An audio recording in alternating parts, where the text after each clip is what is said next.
We're here live again. It's DSP, Dave Scott Peters, here for STS, aka Shoot the Shit with DSP. It is awesome to have you here. I appreciate each and every one of you. I hope those of you up north are dealing with the snowstorm, those of you in Hawaii are dealing with the rain, and those of us here in the west are dealing with the heat. We've already hit 100 degrees. We've been 102 last couple days. Normally that's May. It is March. So feel bad for us, right? Those of you dumped under snow are probably like, oh, I'd give anything for that. For those of us who live through 100-degree weather, we don't need any extra days, I'll tell you that. Again, welcome to Shoot the Shit with DSP. Make sure you're logged into your Google account. That way you can participate in the chat. Let's see who has joined us this morning and everything is working. We've got Jose from Chicago Taco Factory coming in, Authority, sorry. Good morning to you, my friend. Steve Eller's in the house. Good morning from Oregon. Spring has sprung. I'm not going to show the second comment because you've got, it's spring has sprung. All right, I'll do it anyway. He made the correction. There it is. Steve, there you go. And then Mary DeLeon is in the house. Good morning, Mary. Hope you're doing well. Hope we tried that new coffee place. Did we try the new coffee place? Did we find a new home for a little social, a little outside? We've got Angie Brown's in the house. Good morning, Angie. It is awesome to have you this morning. Always good to have you. And Matt Plapp, America's Best Restaurants, is in the house. MP here, brother. You are here, and I am here. We are here together. I'll be seeing you in just a matter of days. We're missing each other. Matt's coming to Phoenix before he goes to Vegas, and I'm leaving for Vegas because I'm there earlier. So I'm missing him. But I'm going to see you in Vegas. I'm going to see you at your social. If you want to drop any of the details in the chat, I will read them off again. I don't have the top of my head. I don't want to misquote the day. I want to say it's Tuesday, but it could be Monday. I just got a little too much going on. Finishing presentations. Those of you who are going to be in Las Vegas, I'm speaking at the Bar and Restaurant Expo, as I do just about every year. 2 presentations there. And at Pizza Expo, I'll be 2 presentations there as well. Love to see you there. Make sure you look me up. I'm going to be in town Saturday night. Although you're not going to see me Saturday night. I think Sunday morning at 8 o'clock is my seminar. So there's no going out for me that night. But from there, I believe I'll be leaving on Wednesday for a race in San Diego, which I'm really excited about. I've got lots of opportunity there, and we'll see how that goes. We've got, everything is working. I've got another Chet Newsom's in the house, aka Kim. What's going on, Kim? Good to have you here this morning. We're going to get started here in just a second. Matt is dropping in the chat here. It says Ellis Island, Tuesday, 7 to 10 p.m. VIP party, food and beverage drinks included. It is a great time. He'll have experts like me there from all over, from social media to operations to marketing and his team. You definitely want to do it. I'm going to throw that chat up there one more time for those of you who are going to be in Vegas on this next Tuesday for Pizza Expo, Bar and Restaurant Expo. Come visit us at Ellis Island, Tuesday at 7 p.m. I believe it is in the backyard. Front yard, backyard. Damn it. It's in that restaurant. You want to throw that detail in there as well. We're going to get started here. Let me switch things up a little bit. And here we go. Welcome to Shoot the Shit with DSP. STS with DSP happens every Friday at 8 a.m. Pacific Time, 11 a.m. Eastern Time, live on YouTube, travel schedule permitting. We're going to invest about 30 minutes out of your day to get pumped about the upcoming week and get excited about crushing your goals and finding the motivation to be best you possible. Plus, I'll answer your burning questions. I'm Dave Scott Peters, creator of the Restaurant Prosperity Formula and your coach. Before we dive in, let's make sure everybody's logged into your Google account, your YouTube account. They're synonymously the same thing. That way you can participate in the chat because I want to hear from you. This is not only me teaching, me motivating, me getting you pumped, but it's about answering your questions. Whether you're a member, you're not a member, does not matter. I'm here for you. That's why I do this. So make sure you're logged into your account so you can participate in the chat. Let's get started. Restaurant pros, let me hit you with a truth most of you don't want to hear. Cutting labor blindly is one of the fastest ways to destroy your business while thinking you're saving it. And right now, with fuel surcharges creeping back in, I literally brought it up on a group coaching call this week, and one of my members said, ta-da, on camera, I got my first letter from one of my distributors, my vendors, saying, here come the fuel surcharges. So margins are going to start to creep. Food cost is unstable. Margins are tightening all over. And what's the knee-jerk reaction? Cut hours. Wrong move. Because labor doesn't matter. Because it does matter. Let me be very clear. Because you're managing labor costs and labor reality, that's where I want to say it doesn't matter. And those are not the same thing. Labor cost and labor reality are not the same thing. Do not get me wrong. I help my members manage their labor costs all the time. But as you are going to talk about how we get there, is about efficiencies and making sure our restaurant is operating properly on systems. I get ahead of myself. Here's where most restaurant pros screw this up.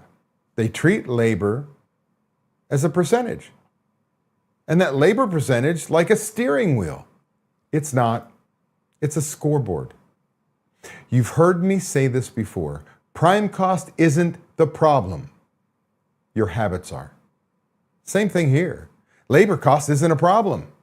It's not the problem, I should say. Your decisions are. I had a restaurant pro tell me, David, my labor cost is killing me. When I say I had over and over and over and over, do I hear that message? This July, I'm starting my 24th year of coaching. I've heard thousands upon thousands of operators tell me their labor cost is killing me. But this one example, I said, no, it's not. Your habits are killing you.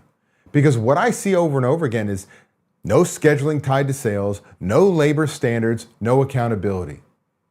And then they look at the number and panic. You don't yell at a scoreboard and expect the game to change. Let's stop the madness. If you don't have a budget, and if you've been following me for any length of time, you know that I say the two most important systems any restaurant should have are budgets and recipe costing cards, because they're proactive systems. If you don't have a budget, your plan for success, you don't have a labor target, period. You've got to guess. You've got to hope.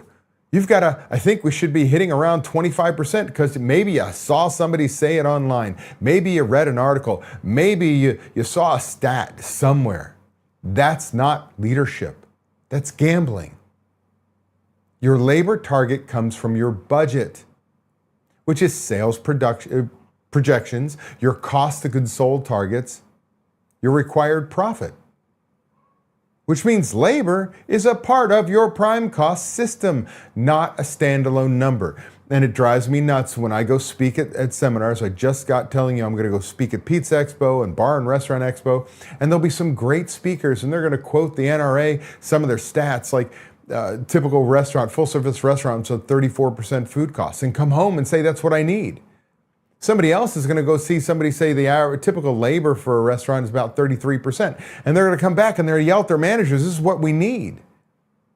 But if you add 34 and 33 together, that's 67%. And I want you at a 55% prime cost. They're the wrong numbers for you. You do not run an average restaurant. So you need a budget with your targets based on your seasonality of up and down with sales or level. You need a budget.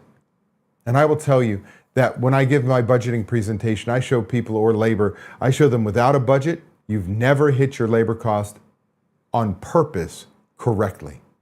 Because especially seasonal people, you will have labor targets that go up and down based on season, especially when you have salaried managers. Now, I was on a coaching call walking a member through their P&L, and I told them straight up, until we build your budget, you don't actually know what your labor should be. But once we build it, what can happen? Now we can set the target. We can schedule to that target. We can adjust during the week. I've got members who walk into a week every week, and I mean every week, saying this instead: I already know where my labor needs to land. That's control. Before that, total guesswork. Now let's talk about labor reality. Labor reality is simple. The right people with the right skills at the right time to execute your standards. Not survive, execute. Because when you're understaffed, service slows down, guest experience drops, sales disappear, your best people burn out. You didn't save money, you just cut your ability to make money. Most schedules are built on feeling. Feel slow, cut a server. We'll figure it out. That's not leadership, that's guessing. I see managers do this all the time. Hell, I was guilty of it. They open last week's schedule, tweak a few names, done. And with labor software today, a lot of managers just copy one schedule from one week to the next. That's not scheduling, that's copying. And now you're overstaffed when it's slow, understaffed when it's busy. Because you scheduled based on habit, not demand. It has nothing to do with sales forecasts. It has nothing to do with that your sales mix is changing because maybe on Thursdays you've added karaoke, bleh. But the fact of the matter is you're busier because of it. I was on a coaching call with a restaurant pro and we walked through this together. We said, let's look at your daily customers. Let's look at how many servers you have. And we started breaking it down into things like customers per server, tables per server. Because once you do that, scheduling stops being emotional and it becomes math. Now, instead of guessing, you can ask questions like, do we actually need 5 servers? Or are we overstaffed based on our sales volumes? That's how restaurant pros schedule. They turn chaos into a math problem. Let's get honest for a second though. You're not cutting labor because it's strategic. You're cutting labor because you don't trust your numbers. You don't have systems. You're reacting to pressure. So you grab the only lever you think you can control, and that's hours. But you're solving uncertainty with a hammer instead of precision. Now, here's the part nobody wants to hear. Some of you don't have a labor problem, and I see this all the time, especially in a kitchen.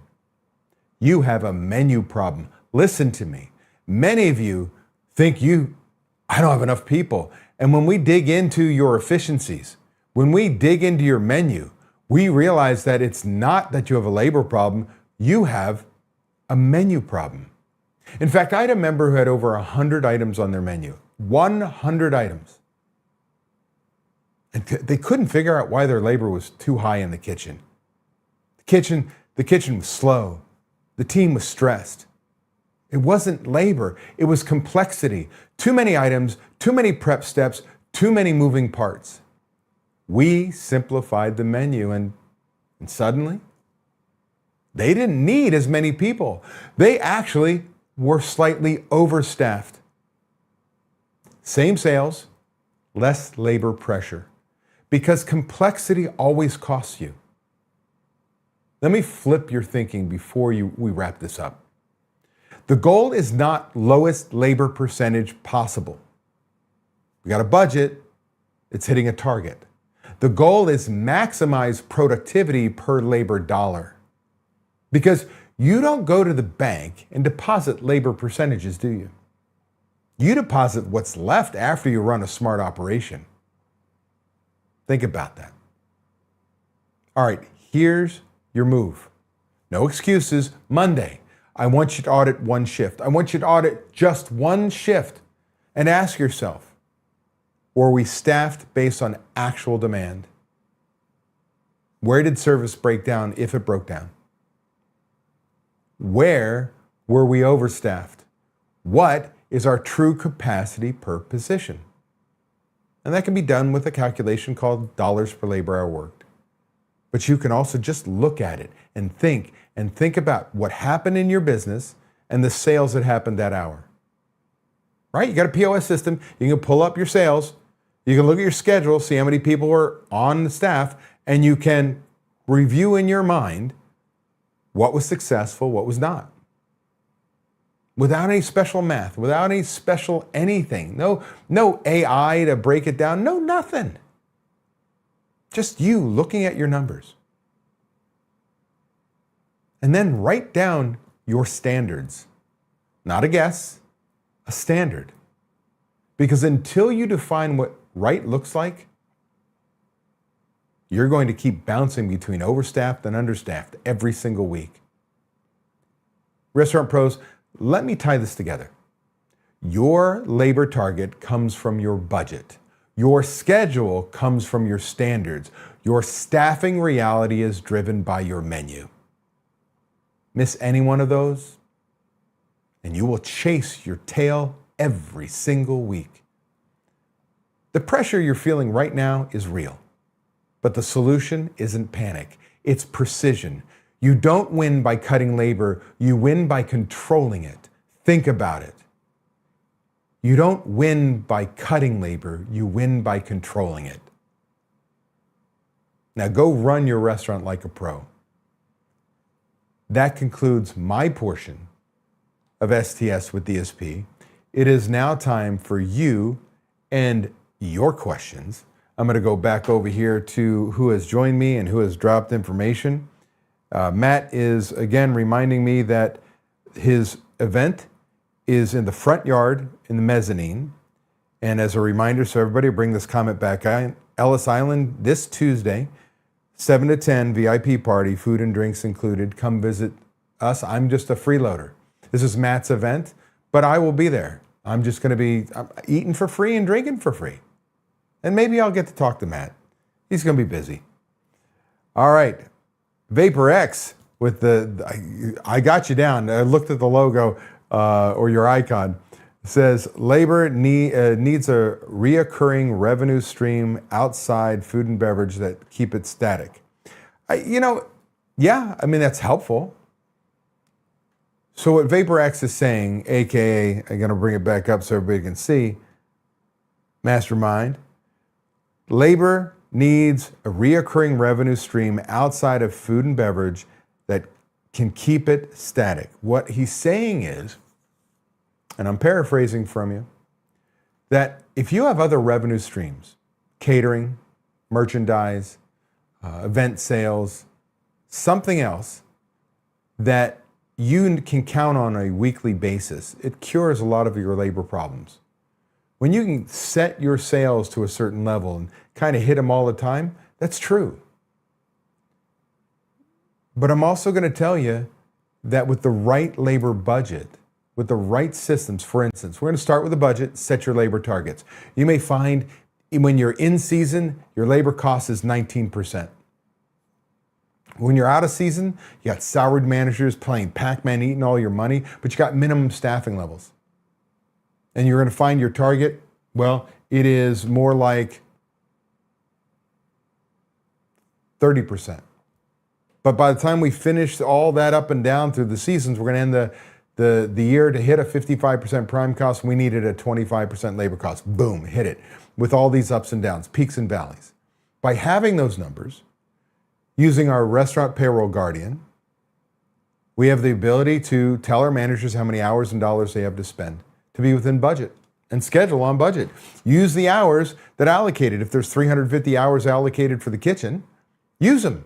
And you may have heard me say before, if you've got prep to do on Monday, slowest sales day of the week, but without prep, you're not running the next few days and your labor cost is going to be grossly high that day, then that's your labor target. We use the hours allocated on the days we need them based on production, not a labor cost percentage. Because when I get to Friday, I'm going to have no prep to do. I'm going to have a 2-hour wait, and my customers are managing my efficiency. If I use those 350 hours, I will end the week on budget, and I will have a different labor target by day of the week for my managers to manage too. And that's the power. That's the power. Without going into dollars per labor hour work and looking at efficiencies, the reality is, if I use the right systems, teach my managers how to use those systems, I have control of my labor. Because now we're looking at efficiencies, less about a labor cost percentage. Again, don't get me wrong. We might lower your labor cost percentage because that's where your prime cost budget requires, because we aren't willing to or unable to take our food costs and our pork costs down any lower. That's my answer to that. Mother's Cantina is in the house. Ryan James is in the house. Raise his hand. Seasonal labor challenge is here. Yeah. So Ryan is in Ocean City, Maryland. And I grew up in Atlantic City, New Jersey, both islands. Summer resorts, barrier islands.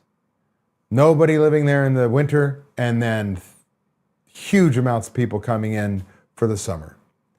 And so Ryan has, when I talk about that labor budget, he's got minimum staffing levels, and in fact, will cut labor to a certain level and decide to run a very high labor cost in order to keep his employees employed, trained people ready for the season, because there is a big cost bringing in new staff every single year.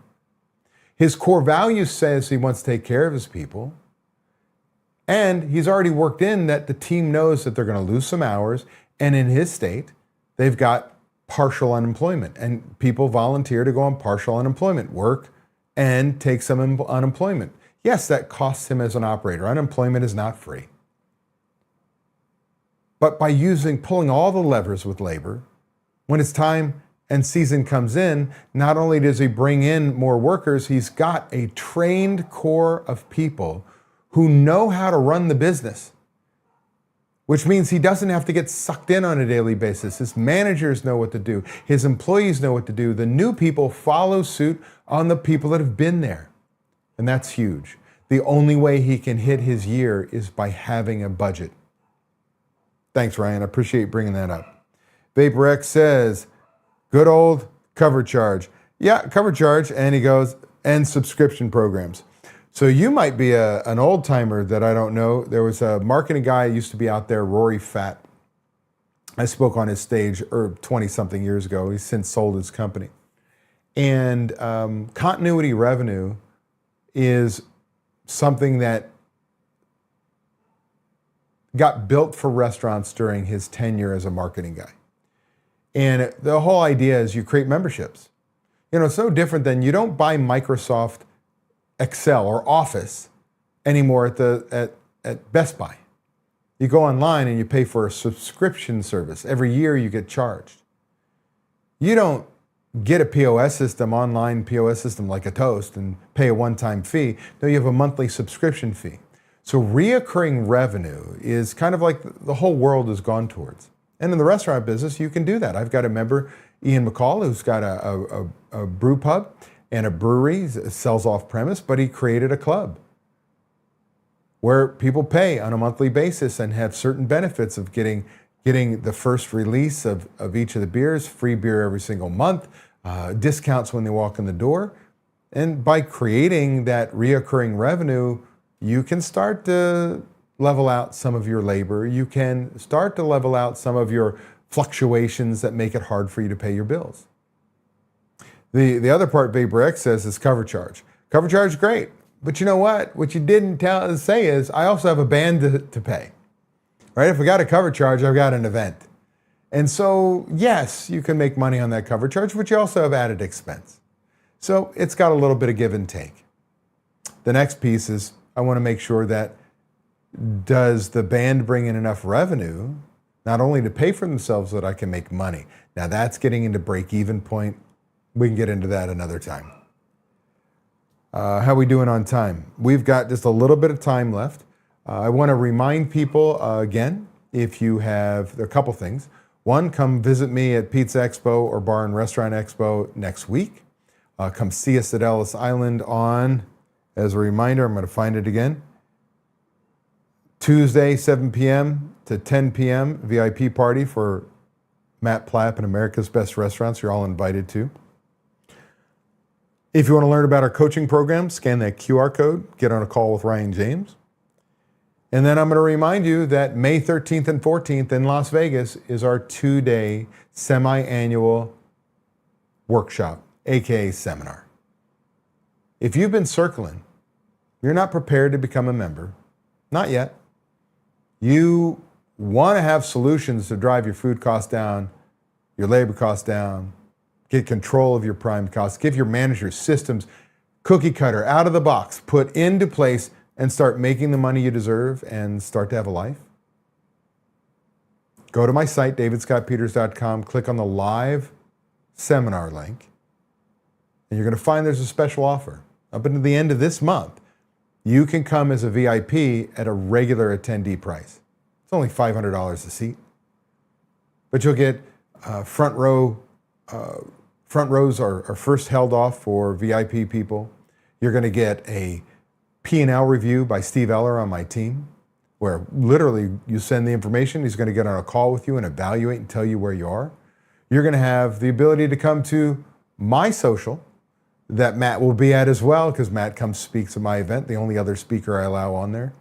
And it's a VIP event where I've got an open bar and some food for y'all, and we can connect on the first night of the seminar.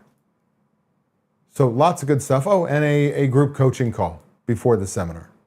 Those are the bonuses. So if you want to take advantage of that, make sure you go to davidscottpeters.com, click on the live seminar link, and register today. I've got no other comments. There is no Shoot the Shit next week. We're going to skip a week. After I go to Las Vegas, I'm driving directly to San Diego. I'll be rowing at the San Diego Crew Classic. This is, for those of you who know rowing at all, it's a 2,000 meter race, a sprint, 7 lanes across. For masters rowing, we row 1,000 meter. When I was in college, it was 2,000. So I'm rowing a 2,000 meter race for the first time since 1988. So wish me luck. I hope I do well. I've got a mixed 8, 2 different days. I've got a sprint and a men's quad, and I'll be in a composite 8 on the last day. So several days of racing, and I'll be kicking my ass. So wish me luck. I hope I hang in there, and I've got the conditioning to get it done.